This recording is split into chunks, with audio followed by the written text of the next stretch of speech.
ठीक है, तो टॉपिक कर रहे हैं हम लोग डिस्कस टोटल इंटरनल रिफ्लेक्शन और उसकी एप्लीकेशन। तो जिनको टोटल इंटरनल रिफ्लेक्शन पता नहीं, वैसे मैं डिस्कस कर चुका हूँ। याद रखना कि टोटल इंटरनल रिफ्लेक्शन की दो कंडीशंस थी।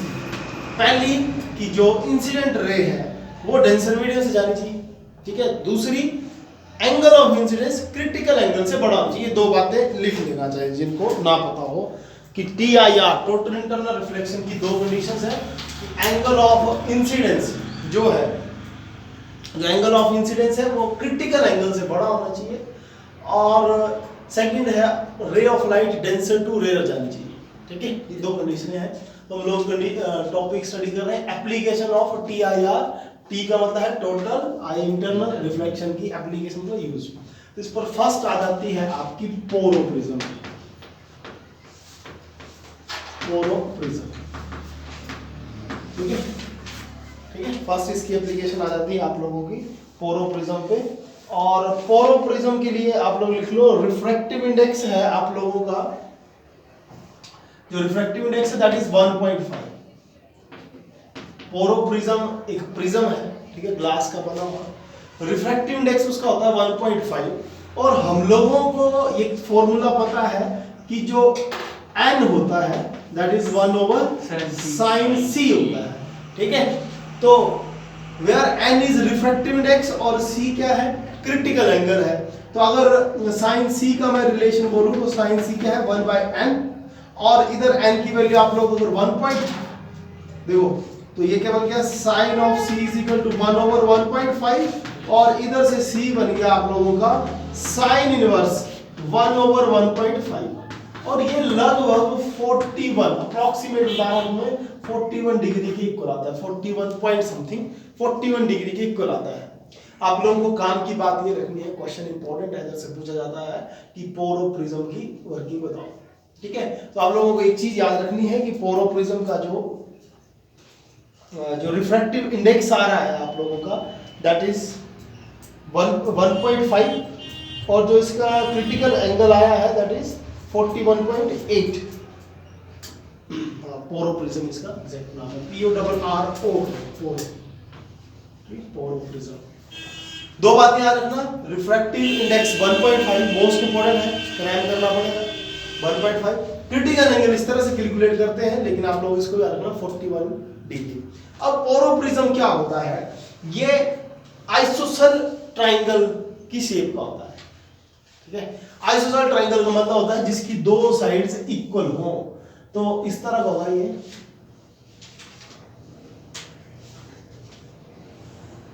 इस तरह, ठीक है।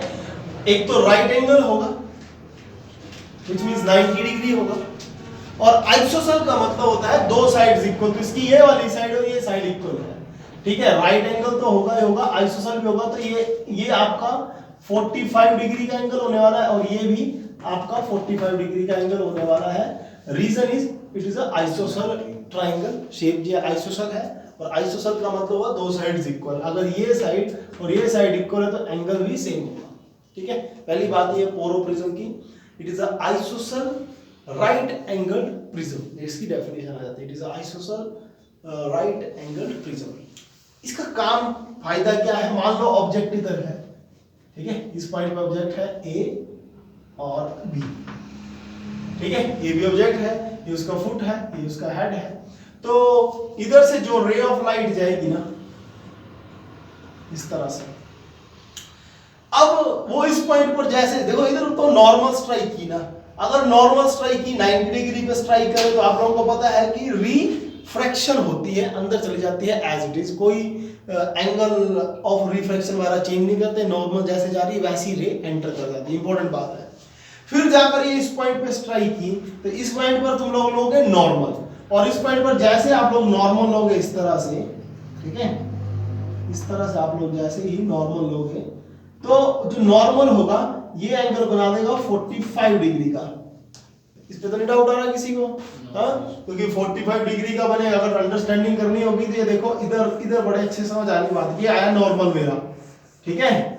अगर ये मान लो ये लाइन और ये लाइन देखो पैरेलल है, अगर ये नॉर्मल है तो इसका मतलब ये कितना आया, ये आप लोगों का आ रहा है 90 का, तो ये एंगल तो 45 का पड़ा है, तो बाकी कितना बच रहा है, 45 का ही बच रहा है। तो सेम लॉजिक इधर भी वही है कि ये पूरा अगर आप लोगों का 90 डिग्री का ये पूरा एंगल, तो ये जो बन रहा है ये 45 का है। बात आ रही मेरी समझ? तो ये तो सिर्फ अंडरस्टैंडिंग के लिए बताया है कि ये 45 डिग्री का एंगल। तो इसका मतलब अगर एंगल ऑफ इंसिडेंस कितना बन गया, ये क्या होता है, एंगल ऑफ इंसिडेंस होता है ना, ये कितना बना 45 degree and critical angle is 41 degree. Here क्या हो रहा है, here angle of incidence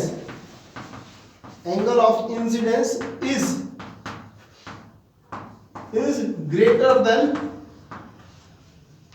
angle of critical, या is greater than critical angle, is greater than critical angle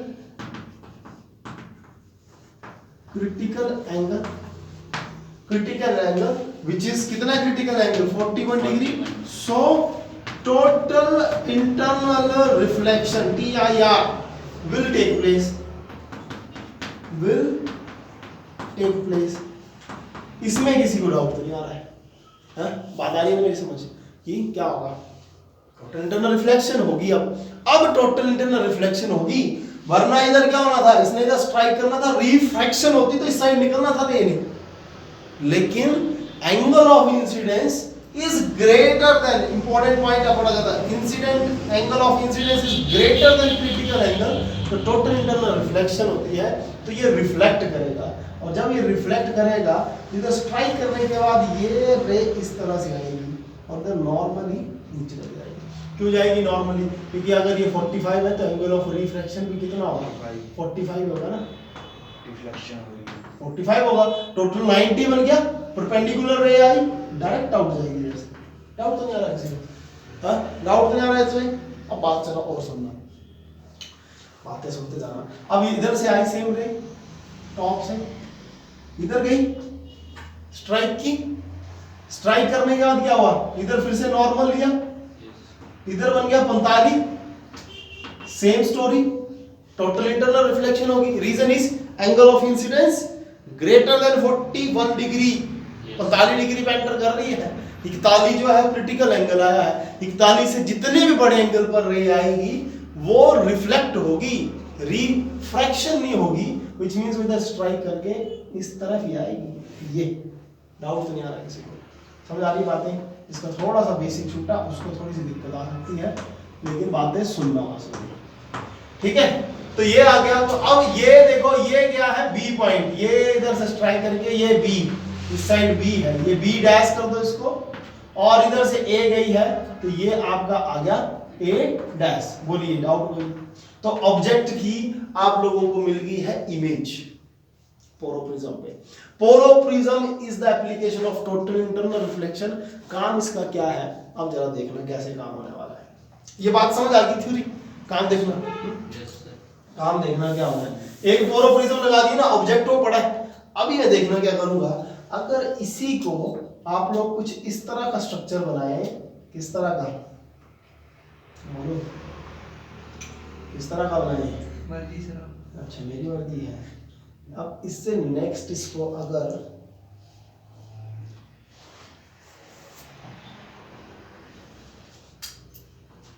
ये शेप आप पोरोप्रिज्म लो,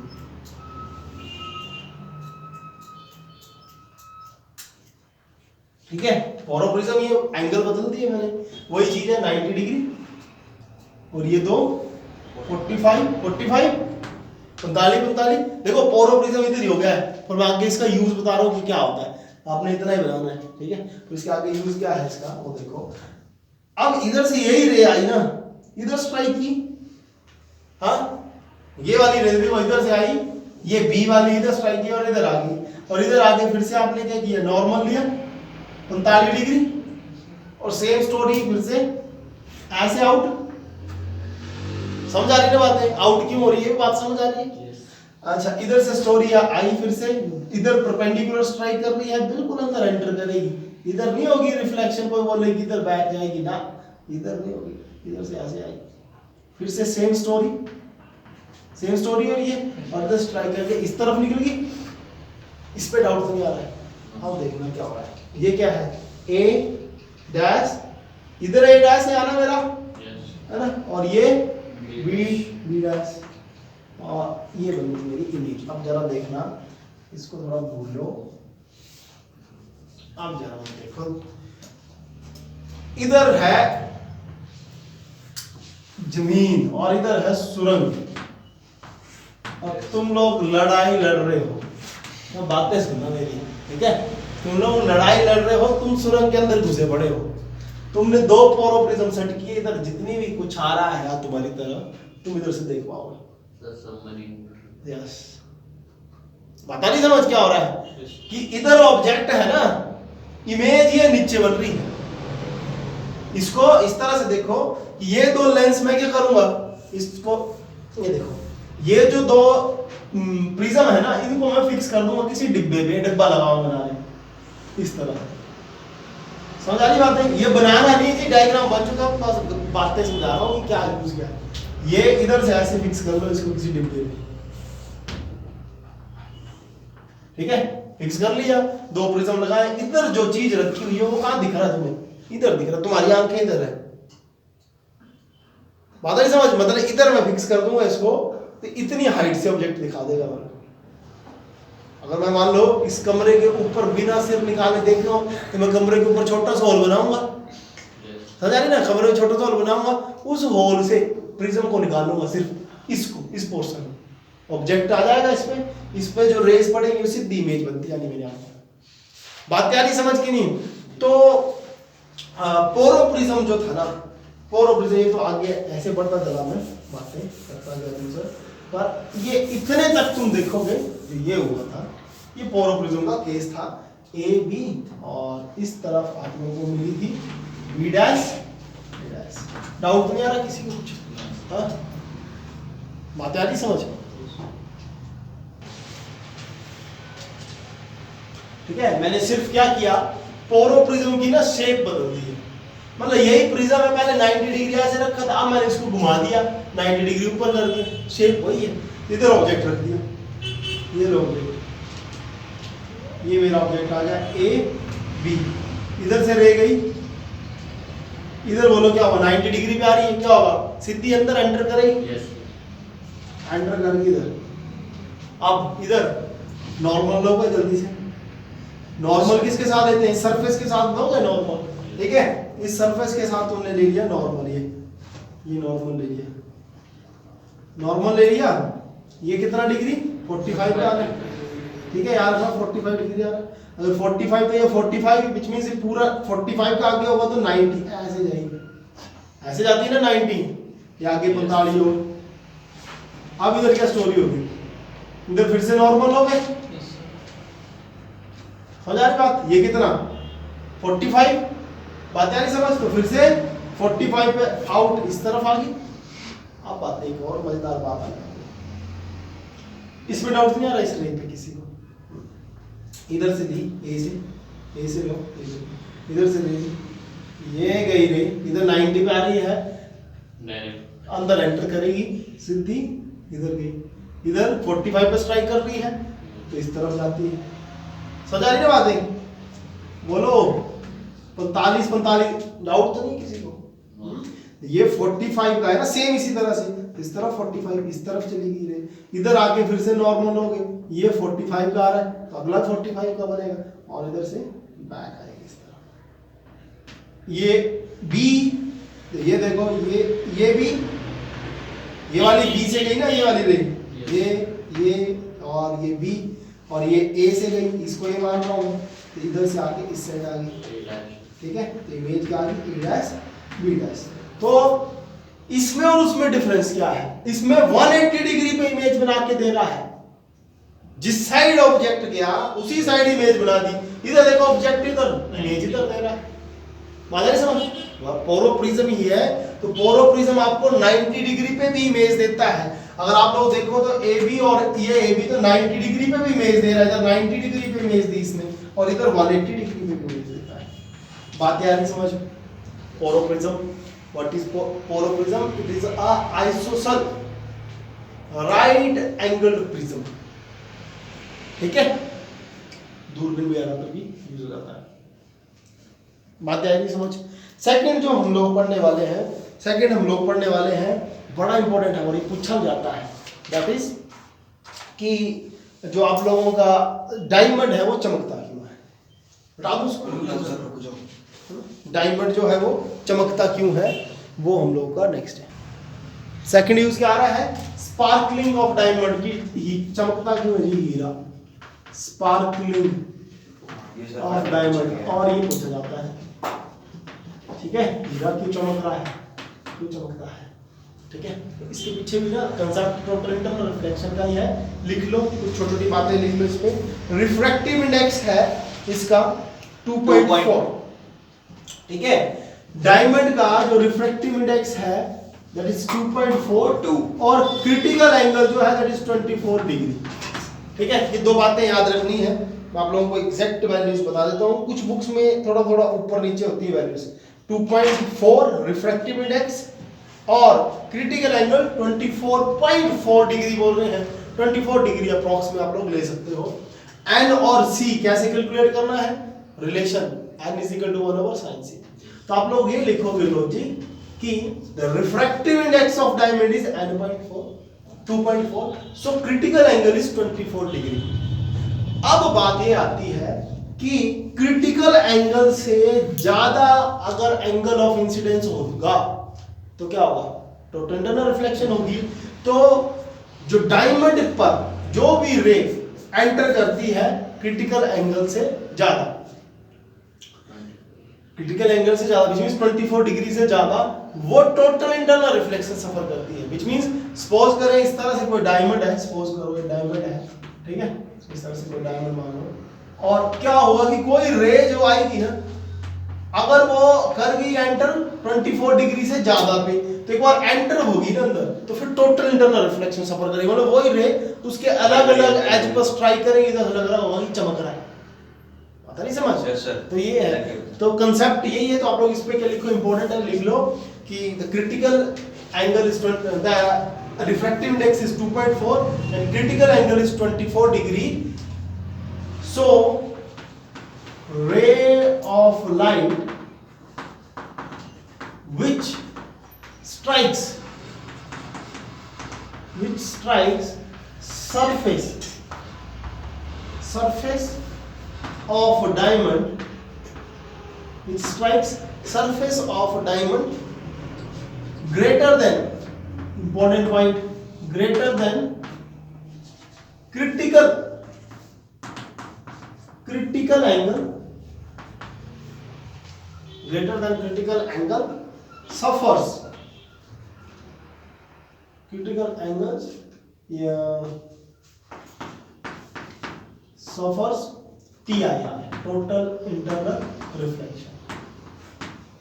So diamond starts sparkling, बात आई समझ, टोटल इंटरनल रिफ्लेक्शन करेगी।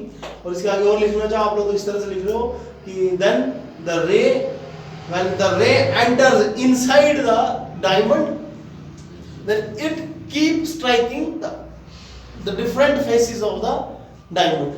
Yes. ठीक है, बात आ रही समझ, डाउट नहीं किया, क्लियर है बात। देन नेक्स्ट आता है आप लोगों का कि पानी के अंदर जो एयर बबल होता है वो क्यों चमकता है। तो देखा पानी के अंदर हवा का बुलबुला जो होता है कई बार चमक जाता है। yes.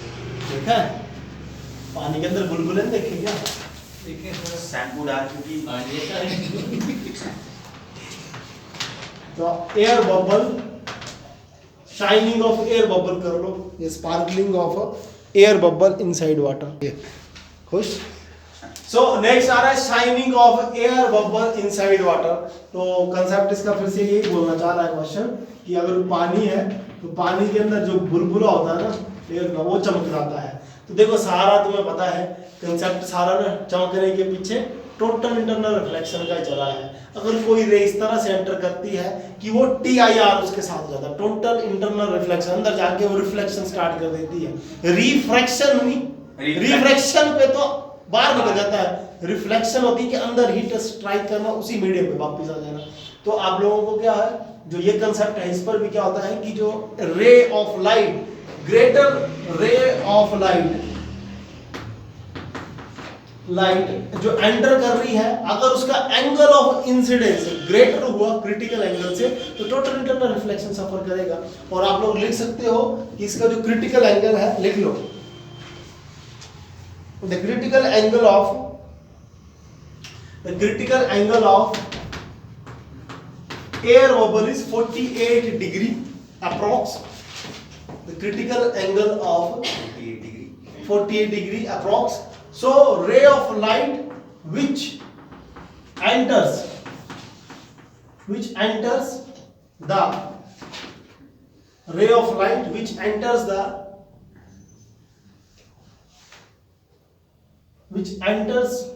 the surface of air bubble at angle of incidence greater than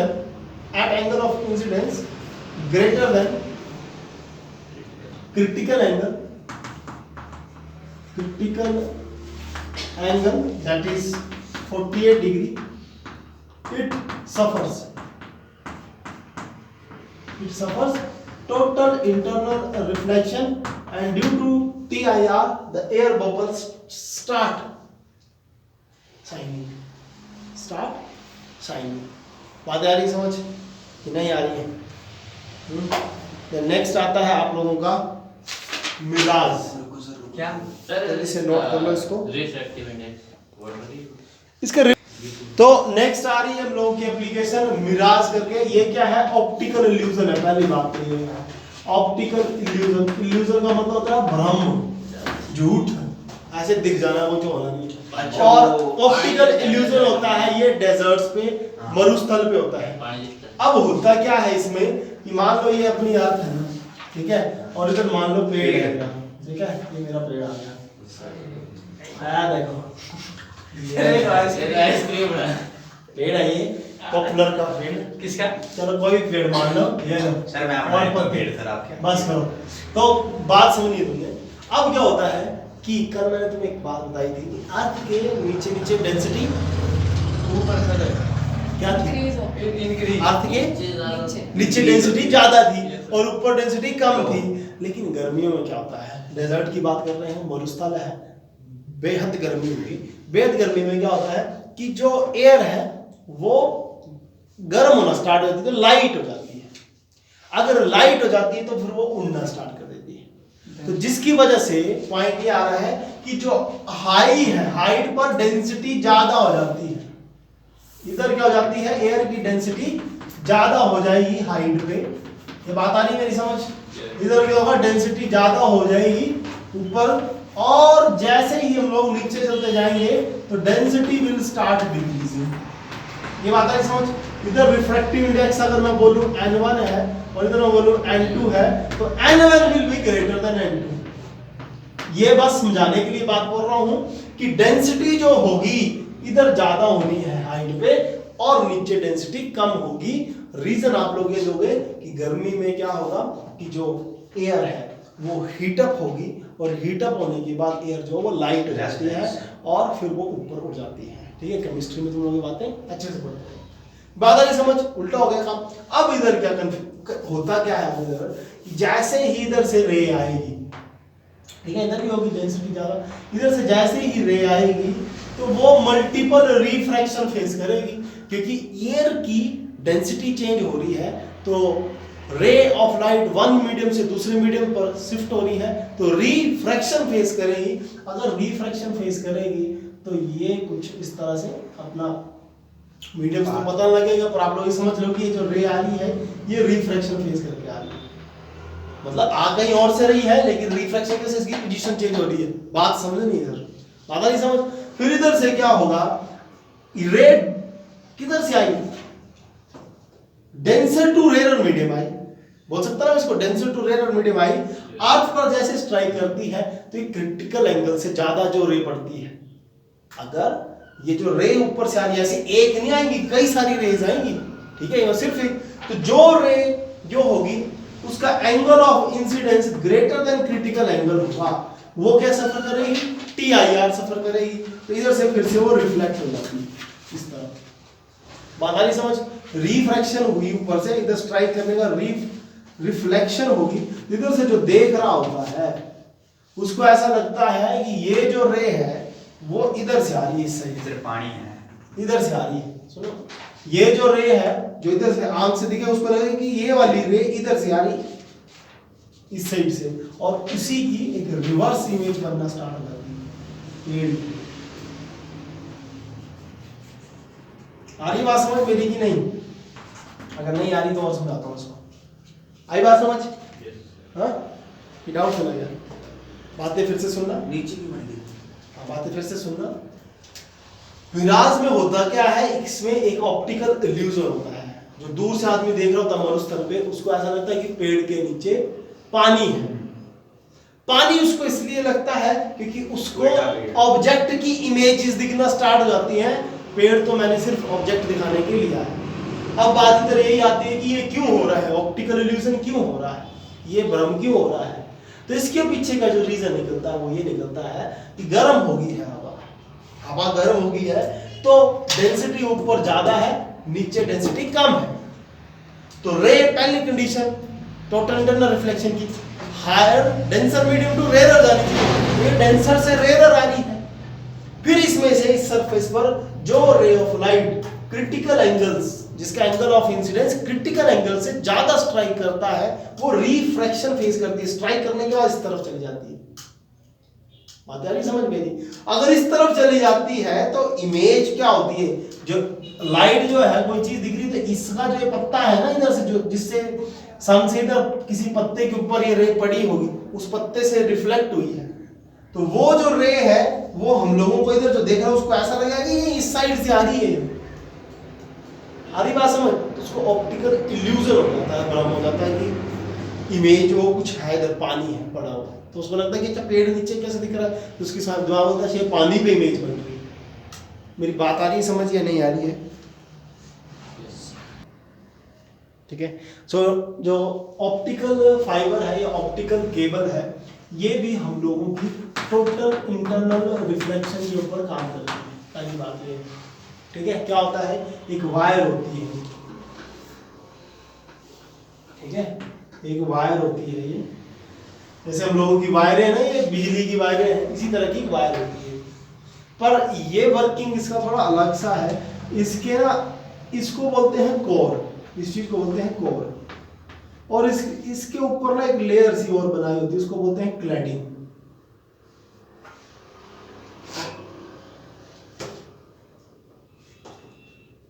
ठीक है, दिस इज क्लैडिंग।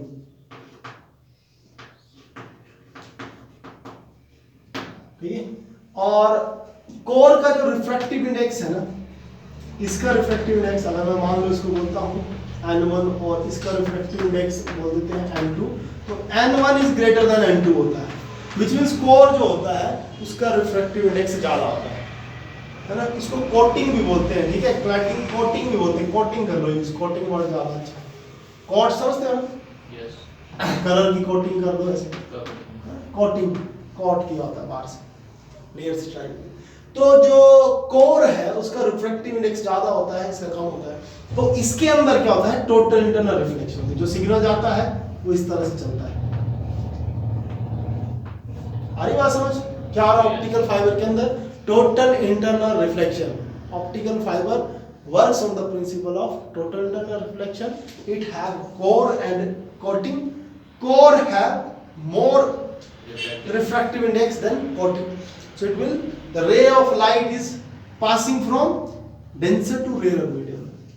और फिर ray of light जिसका critical angle से ज्यादा हुआ तो वो बाहर नहीं जाएगी, अंदर ही चलेगी। इसका बेनिफिट क्या है ऑप्टिकल फाइबर का, कि जो इंटेंसिटी है ना, मतलब इधर से जितनी लाइट भेजेंगे उतनी बार मिलेगी, वेस्ट नहीं जाएगा। सबसे बड़ा इसका बेनिफिट ये है। तो इसकी जो इंटेंसिटी है वो सेम, इनपुट की जितनी इंटेंसिटी है, इनपुट पर जो इंटेंसिटी ऑफ लाइट होगी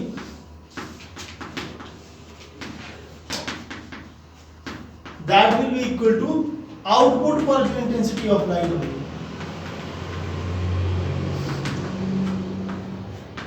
ये बात आ नहीं समझ? इंटेंसिटी सेम है, विच मींस सेम इंटेंसिटी, मतलब जितनी इधर से तीखापन होगा उतना उधर तीखापन होगा, बेस्ट नहीं होगा कुछ भी। लेकिन ऑर्डिनरी जो वायर्स होती हैं अगर उनसे लाइट को शिफ्ट किया जाए तो हम लोगों को इसकी इंटेंसिटी जो है बेस्ट चल जाती है। अब इसका यूज कहाँ पे है? इसके बड़े सारे यूज हैं। सबसे बड़ी तो यूज इसका ये है कि लाइट को ट्रांसमिट करना हो काफी लंबे डिस्टेंस तक, ठीक है। फर्स्ट यूज क्या आ गया इसका? इंपॉर्टेंट है, यूज पूछे भी जाते हैं। फर्स्ट यूज आ रहा है इसका to transmit light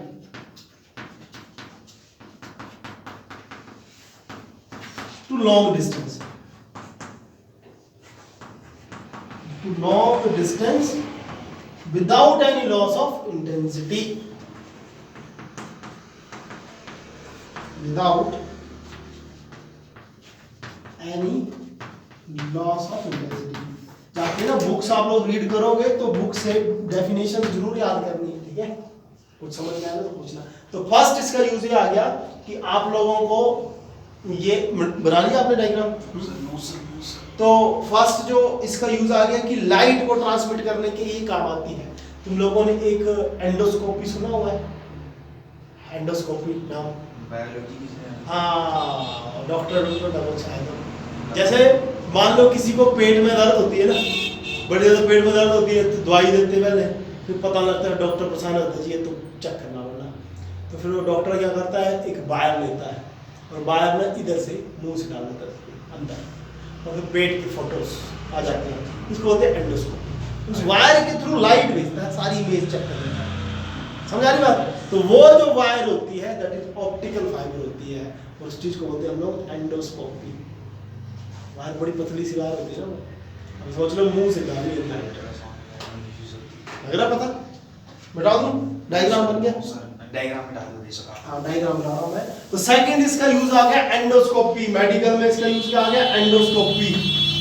endoscopy, endoscopy पता लग रहा है क्या टर्म है? एंडोस्कोपी में क्या होगा, डॉक्टर क्या करेगा, वायर लेगा, जैसे ये वायर है ना, इससे पता नहीं, ठीक है, और वो वायर इधर से वो बोलता है कि ऐसे करो, तो फिर वो ऐसे करना पड़ता है और वायर से अंदर पेट के अंदर खाना जा सकता है, तो वायर में तो जा सकती है।